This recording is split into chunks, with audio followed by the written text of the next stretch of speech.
దేవుని దృష్టికి ఉత్తములుగా, పరిశుద్ధులుగా, నీతిమంతులుగా స్వతహాగా మనకు మనం కనబడం గాని యేసుక్రీస్తు వారి ద్వారానే తండ్రికి మనం ఉత్తమమైన పిల్లలుగా, పరిశుద్ధులుగా, నీతిమంతులుగా కనిపిస్తాం.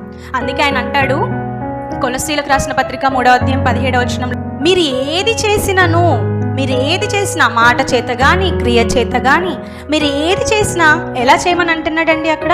మరియు మాట చేత గాని, క్రియ చేత గాని మీరేమి చేసినా ప్రభువైన యేసుక్రీస్తు వారి ద్వారా తండ్రి అయిన దేవునికి కృతజ్ఞతాస్తుతులు చెల్లించుచు సమస్తమును ఆయన పేరట చేయుడి.